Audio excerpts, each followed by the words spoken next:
Hey guys, what am I really talking about? Eververse is getting another major update. This time it isn't the storefront. This time it's the currency and the armor. The 10-second summary, you ask? Eververse items will no longer dismantle into bright dust. Eververse armor is turning into an ornament transmogrification system. Bright dust now comes from bounties. Bright dust is doing a 360 no-scope into the abyss known as the economy. FOMO is everywhere this season. That is to say, the fear of missing out is at an all-time high, and with the solstice of heroes coming, more dust will be needed. This is a season of returning content, and new cosmetics are locked behind Eververse direct purchase. This means real money or bright dust. You aren't randomly earning anything new. For returning players, the best of year 1 engrams are nice to have. For dedicated players, everything you receive is dismantled for bright dust. This creates a situation where casual players can't keep year 1 items and have enough currency to buy the new ones. And hardcore players will even struggle to buy all the new items for bright dust. Why is that? The bright dust economy is all but consistent. Is it possible to put a real money silver value on the currency known as bright dust? Now that it's interchangeable, Bungie has put a heavy emphasis on bright dust versus silver. Let's look at some examples.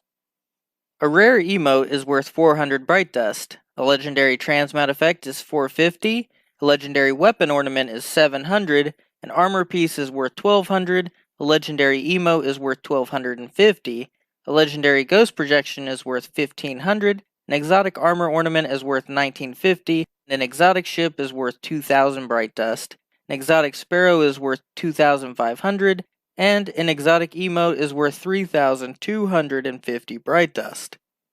This is pretty much all the items you can also buy for silver. From cheapest to highest for bright dust, how much silver are they charging? Rare emotes were the cheapest and they cost 200 silver, which is essentially $2.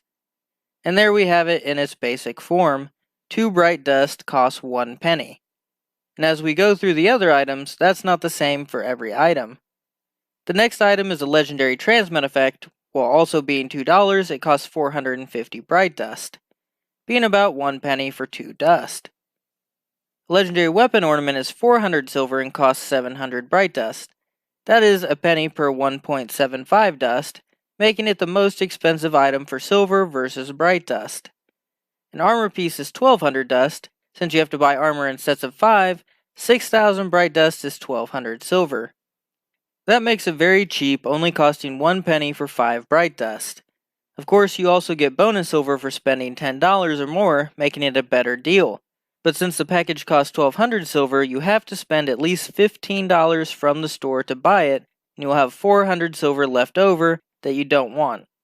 A legendary emote is 500 silver or 1250 dust, so that's 2.5 dust per penny. A legendary ghost projection is 200 silver or 1500 bright dust. What the heck? Literally the best value for your money. 1 penny for 7.5 dust. I guess people won't spend real money on projections. An exotic armor ornament is 600 silver or 1950 dust. That's 1 penny for 3.25 dust. An exotic ship is 800 silver or 2000 bright dust. That's 2.5 dust for 1 penny. An exotic sparrow is 800 silver or 2500 dust. That's approximately 1 penny for 3 dust. And the expensive exotic emote is 1000 silver or 3250 dust, which is 1 penny for 3.25 dust. So the range is anywhere between 1 penny for 1.75 dust up to 7.5 dust. But it seems to be around 2.5 dust consistently for 1 penny.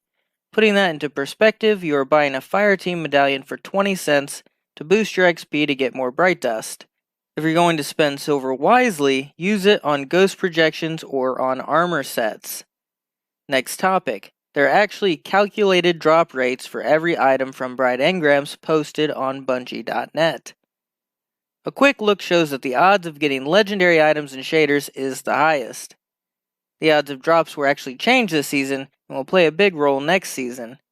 On September 17th, Bungie is going free to play for year 1 content, even launching on a new platform called Google Stadia. This enables tons of mobile devices to be portable gaming systems. You should think of Stadia as another console though. They operate on their own network with their own deals, and you must buy games from their system like you would on Xbox, PS4, or Steam. There is cross-save support, but not cross-play yet. So Bungie is pushing for direct purchase cosmetics as a main source of income from free-to-play gamers. This includes removing bright dust from the leveling process. You won't get dust from dismantling any gear after September 17th.